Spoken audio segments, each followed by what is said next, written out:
Welcome to Crossing Zero, a program based on our book published by City Lights, Crossing Zero, the AfPak War at the Turning Point of American Empire. Crossing Zero will bring the crisis in Afghanistan and Pakistan into sharp focus by introducing the people, the arguments, and the issues currently raging around America's longest-running war, as well as what every American needs to know for analyzing the politics and history of the AfPak region and how they affect America's future. The region today, delineated as both Afghanistan and Pakistan, has known many borders over the millennia, yet none have been more artificial or contentious than the one separating Pakistan and Afghanistan, known as the Durand Line, but referred to by the military and intelligence community as Zero Line. Afghanistan has known many borders over the millennia, yet none have been more artificial than the one today separating Pakistan from Afghanistan, known as the Durand Line, but referred to by the military and intelligence community as Zero Line. The Durand Line was originally named after British India's Foreign Secretary, Sir Henry Mortimer Durand. In 1893, it established a boundary between British India and Afghanistan after two Anglo-Afghan wars and a Russian expansion that resulted in a virtual stalemate for both sides. The British and Russian empires had reached their territorial limits and wished to avoid a direct confrontation. Following over a half-century of competition for control of Central Asia, known as the Great Game, the Durand Line established Afghanistan as a neutral buffer state between rival empires. From the perspective of the Afghan Pashtuns living on both sides of the arbitrary border, the Durand Line was a horrific division of peoples who for at least 3,000 years had been considered part of the Afghan homeland. The first formulation of Afghan nationality can be traced to the 16th century. Led by Sufi poet Bayazid Ansari, his revolt against the Mughal Empire is a major chapter in the region's Pashtun history, as well as indicative of the progressive nature of Afghan Islam.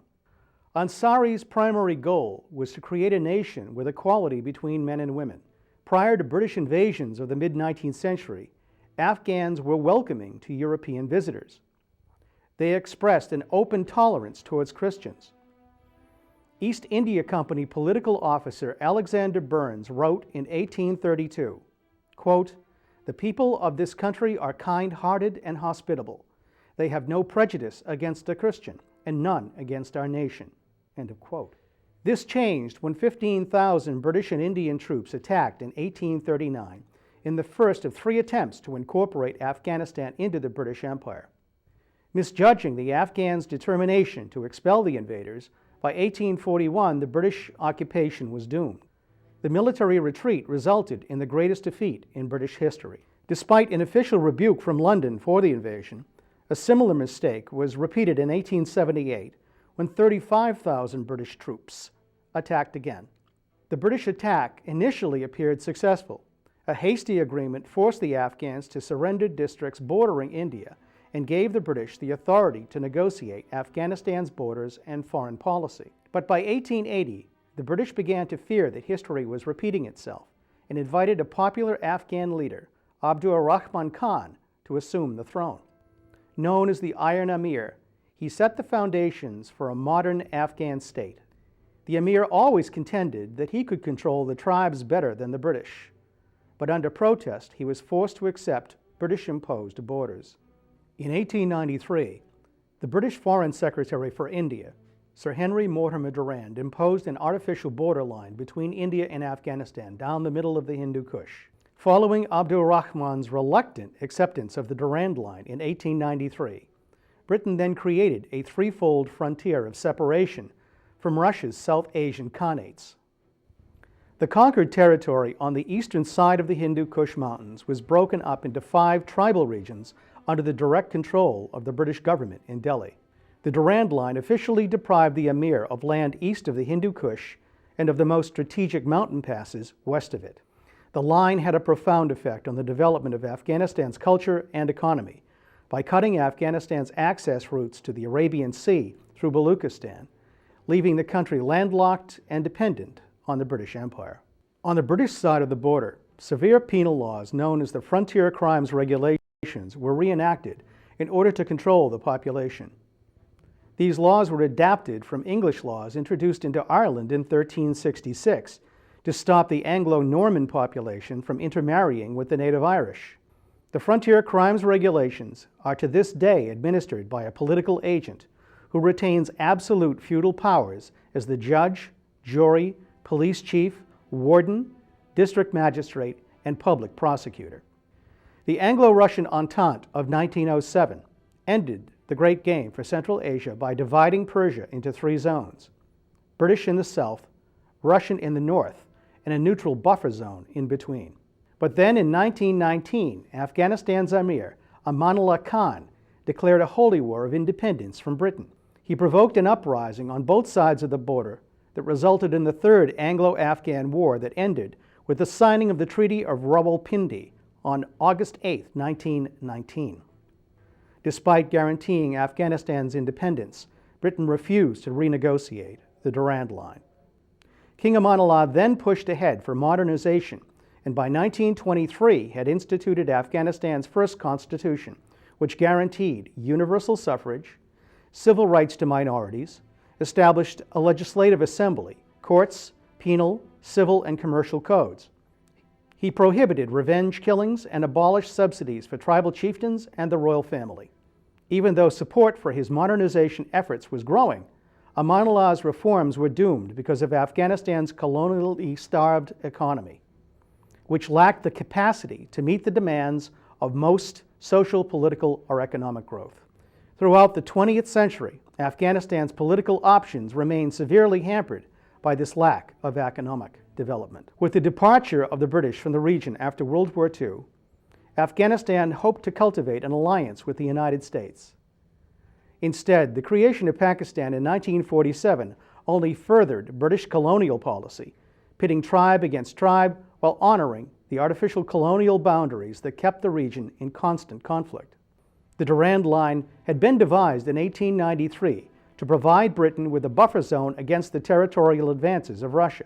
Now the Durand Line was used to create the western border of Pakistan for the same purposes, maintaining a strategic military zone that would now be guaranteed by the United States.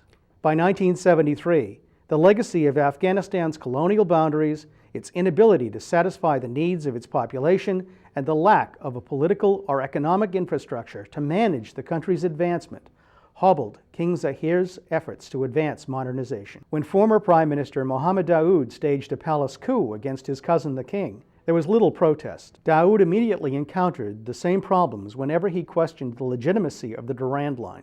Daoud offered nationalist insurgents on the Pakistani side a cross-border sanctuary from the Pakistani military. Pakistan responded by harboring and training 5,000 Islamist guerrillas, including Ahmad Shah Massoud and Gulbuddin Hekmatyar, for a campaign of destabilization. The Pakistan-trained guerrilla network would grow into a full-blown counter-revolutionary force supported by the United States following the 1978 Marxist coup that toppled the government of Mohammad Daoud. The issue came to a head with the Soviet invasion of 1979. But unlike other hotspots of the Cold War competition, America's unqualified support for Pakistan's war on Afghanistan brought with it the long-standing ethnic and political time bomb known as the Durand Line. This is ABC News Nightline. It's more than 3 years since the Soviet Union invaded Afghanistan and installed its current Marxist regime in power. During those years, civil war has continued unabated. There have been charges of atrocities. The Soviets have been accused of using chemical weapons, and there are more Soviet troops in that country today than at the time of the original invasion. Through it all, neither side has gained much ground, and attempts at negotiation have gotten nowhere. In effect, a military and political stalemate. Under these circumstances, earlier this month, a television news team headed by American freelance journalist Paul Fitzgerald was granted permission to spend 10 days in Marxist-controlled Afghanistan. For part of that time, they were accompanied by one of America's leading experts on crisis negotiation, Professor Roger Fisher of Harvard University. Here now is their exclusive report narrated by Paul Fitzgerald.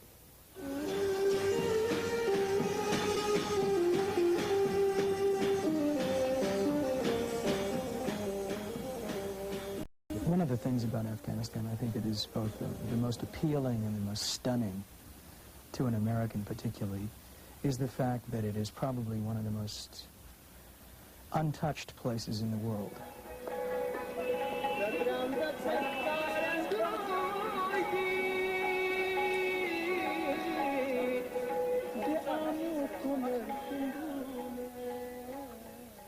It really is like stepping back into the 15th, 16th century in terms of what you see.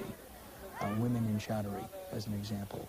You'll see Dove soap and Pepsodent toothpaste or any number of American or Western products in the bazaar. And the shop right next door, where they're making bread the same way they made it 2,000 years ago, with one individual wrapped up in cloths to avoid burning himself as he dipped his hand down into the oven. Afghan weddings are very elaborate affairs.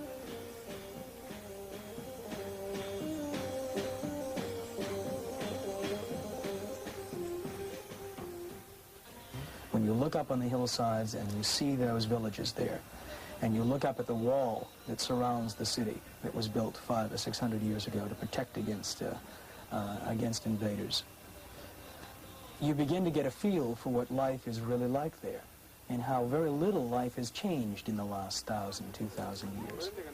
Many Afghans, especially in the countryside, perceive the new Marxist government as anti-Islamic in a country that's very religious and virtually 100% Muslim. There are two simple versions of what's taking place here. The official government of Afghanistan version is that the only problem is intervention from Pakistan, funded by the CIA and other Westerners, seeking to overthrow this government. They say that if that intervention stopped, then the Russians would go home and all would be peaceful and quiet. Another simple version is that this is a case of Soviet aggression. 100,000 Soviet troops are said to be here, bombing villages and trying to suppress the resistance of the Afghanistan people. Neither of those simple versions is the whole story. But caught between these are the people of Afghanistan. The Prime Minister told us half the schools of this country have been destroyed, half the hospitals. What is your most serious security problem in the areas? Are the roads open? Yes, the roads are open, but in the remote places, in the mountains and somewhere, the bandits, the terrorists are coming and terrorizing the people. The Prime Minister was referring to rebels like these in the hills near the Pakistan border. In this film, shot by a West German cameraman, the rebels appear to have captured 2 Russian tanks and killed 4 soldiers. The war has reached into Kabul itself, as these videotapes from Afghan television demonstrate. During the past 6 months, there's been a rash of bombings in restaurants and at one movie house frequented by government bureaucrats. Government officials hold the U.S. at least partly responsible for the step-up in terrorism in Kabul. The Soviet forces are helping us against the intervention and against the interference from abroad. It is quite obvious that it's supported, that it has been launched by the United States of America. In March, a huge anti-American demonstration was staged outside the U.S. Embassy in Kabul. It was a protest against President Reagan's announcement of support for what he called the Mujahideen freedom fighters, but what the Afghan government calls criminal bandits. We were told that this was one of those criminal bandits, Malang, a guerrilla leader who turned himself in under the government's amnesty program along with a number of his followers. It was a coup for the government, and Malang's defection was broadcast on Afghan television. Later, we visited Malang himself at his home village 25 miles outside Kabul. He's now a member of the local militia and under heavy protection.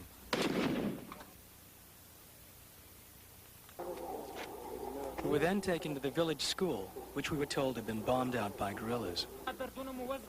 On our way back, we stopped at a monthly meeting of tribal leaders. A government spokesman was assuring them it was safe to plant their fields and that the government was getting the upper hand with the rebels. As early as a year ago, there had been heavy fighting in this area. Once more, Malang was brought forward as a symbol of the government's success and to spread the message that what the rebels were doing was against Islam. Listening in unobtrusively were Soviet soldiers atop a personnel carrier. The Soviets keep a low profile wherever they go, especially in the capital city of Kabul. Whether Russian or Afghan, the military seems to disappear on Fridays. That's when peasants come in from the countryside for the Muslim Sabbath.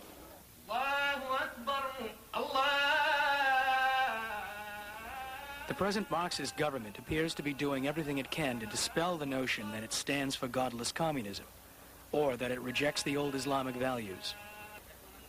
At this moment, however, many Western observers feel that the Afghan government does not have a broad base of support, that it would fall if the Soviets pulled out.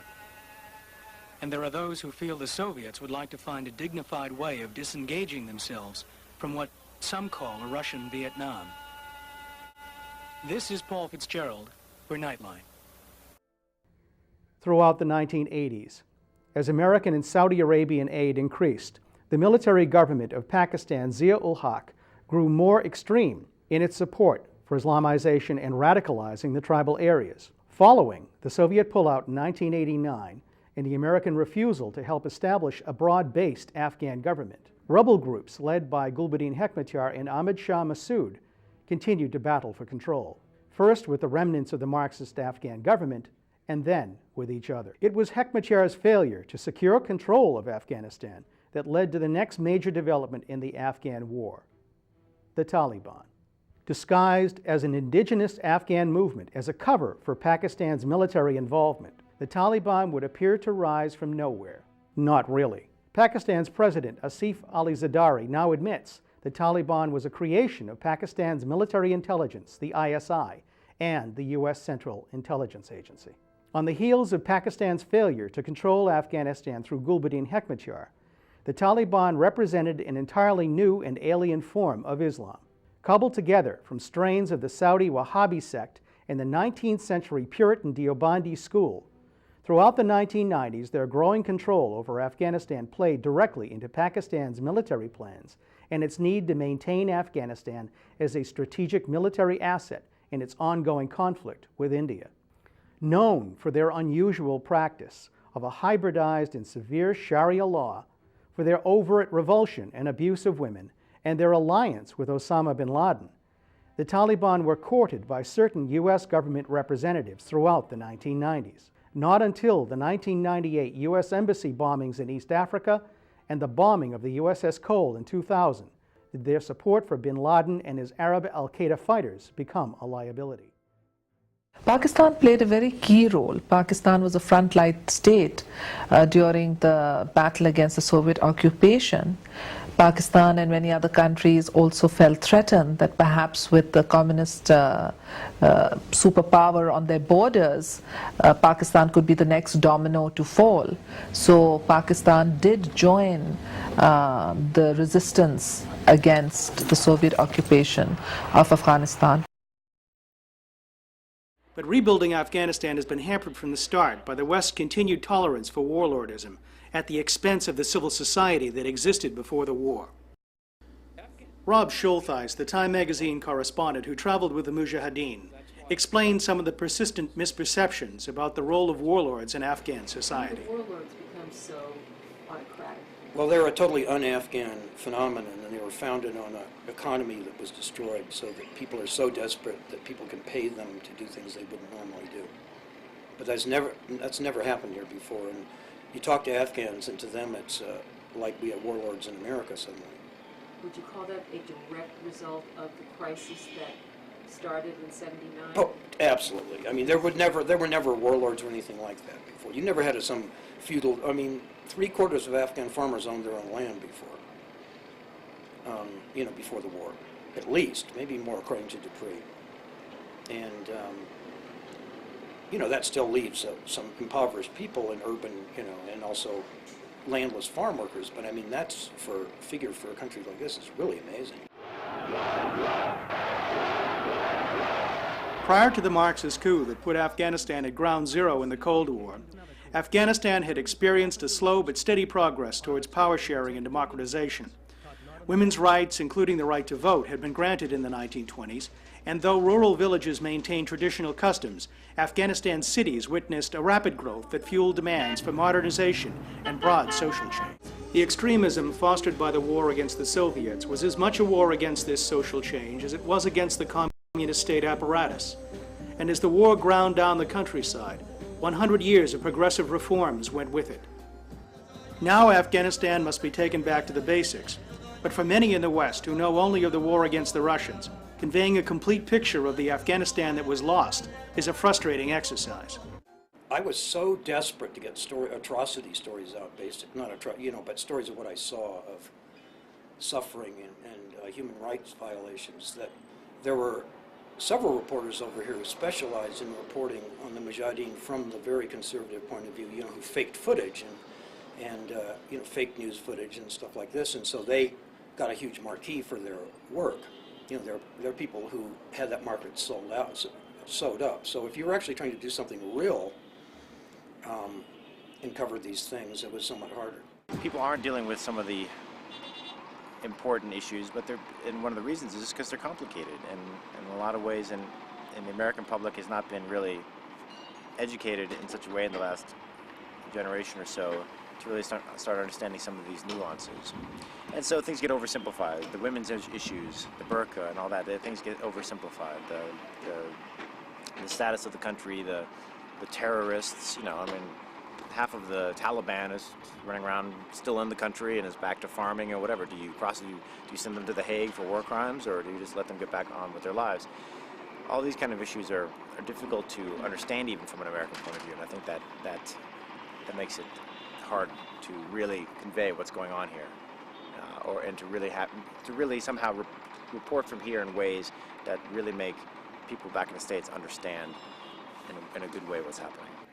And you just have to look at the coverage on the right of Afghanistan, the same people who were calling the Afghans the brave soldiers of freedom and blah, blah, blah. The moment the Russians were gone, were turn it over to the Saudis and Pakistanis to do with it what they will. And it was, incredible cynicism of which type you had not seen in American foreign policy so explicitly. It reminded me of the British, at the height of not the height, the downward turn of their empire, where they just sold out anything for money.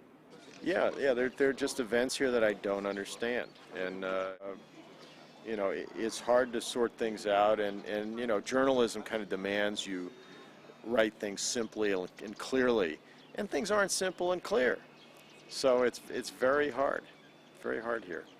It's a complicated place. So exactly what is happening in Afghanistan? And why, despite its heightened importance to the United States, do events there seem to remain beyond the scope of our understanding?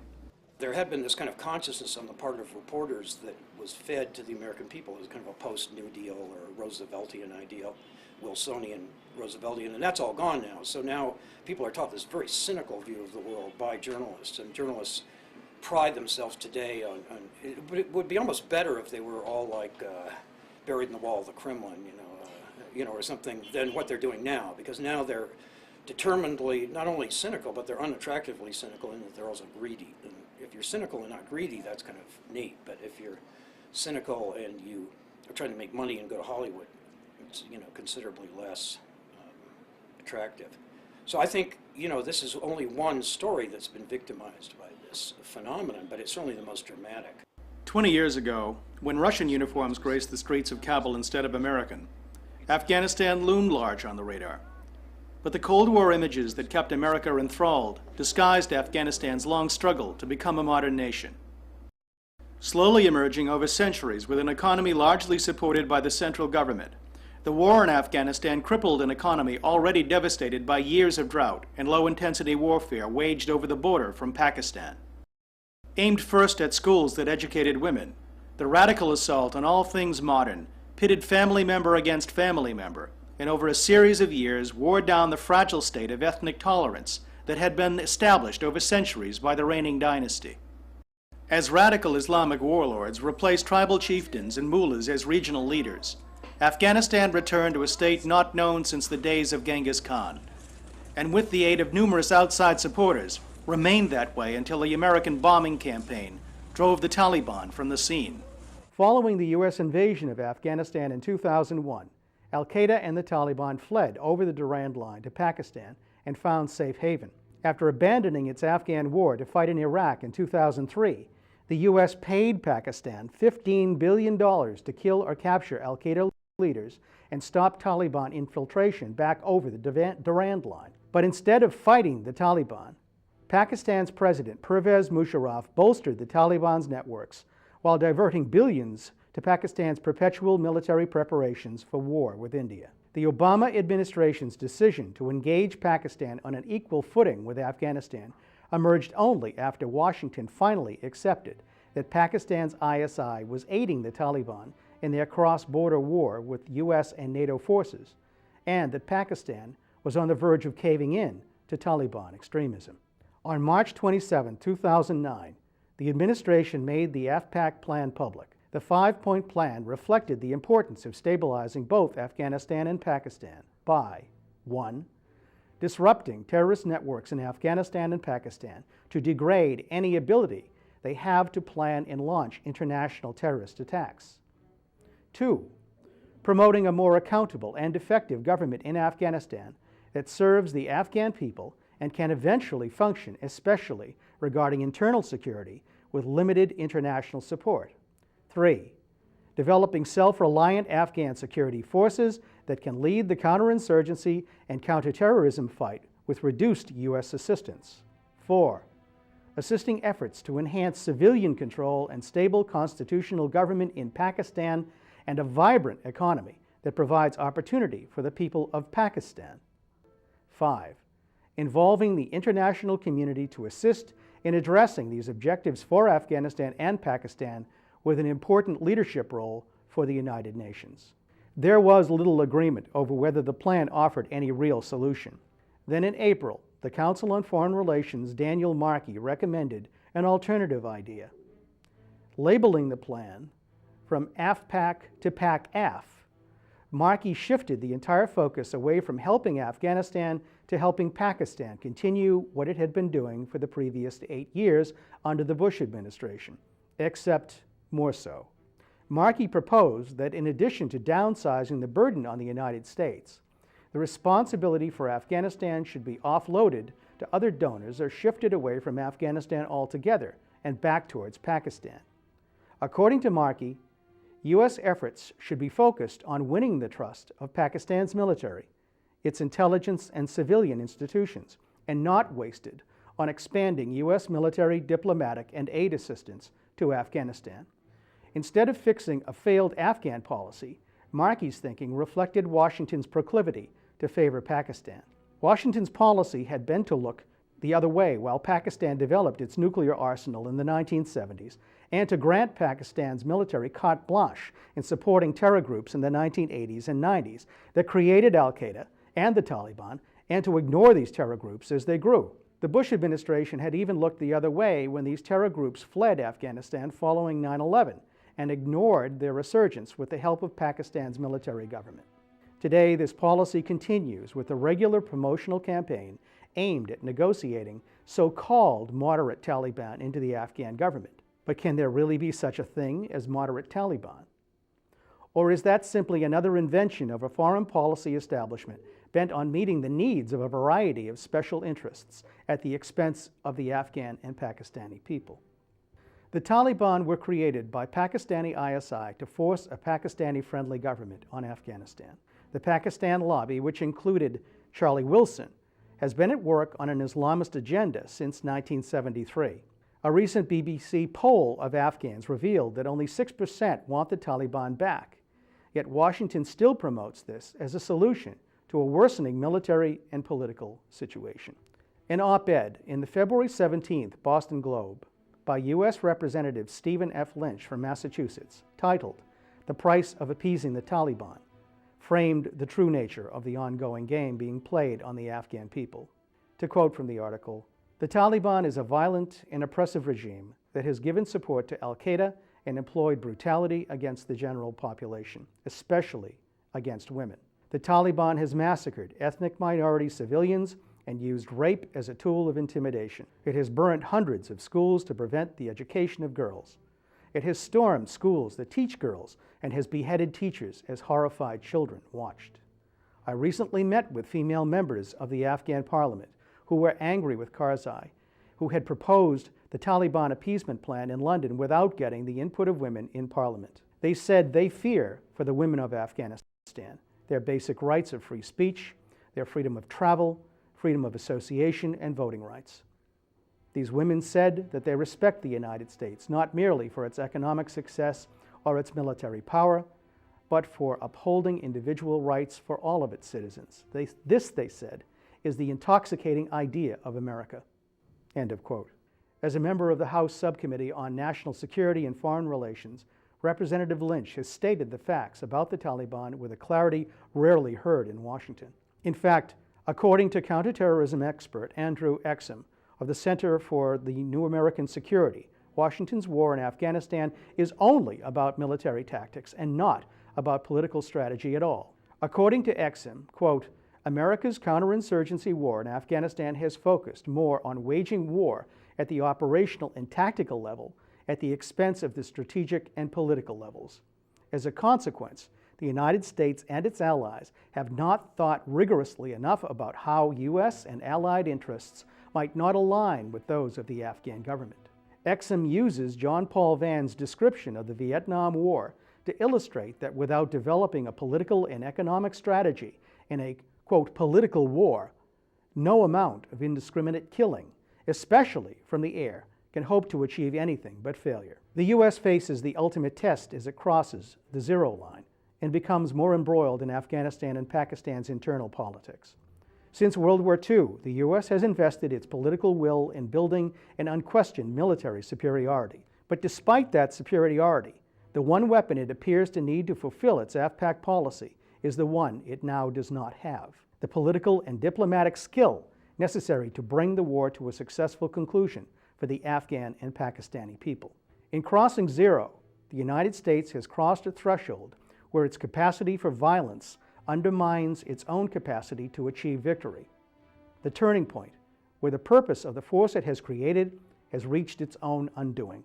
It is no longer an issue of the politics of left versus right or conservative versus liberal. It is not even an issue of good versus evil. It is simply the point where war does more harm than good, where it destroys what it claims to protect, and where it is neither just nor unjust, but amounts to nothing more than zero. Afghanistan has given us a mirror in which to understand this truth about ourselves and to see what we have become as a nation and a democracy. Our future will depend on whether we can accept the challenges that it pretends.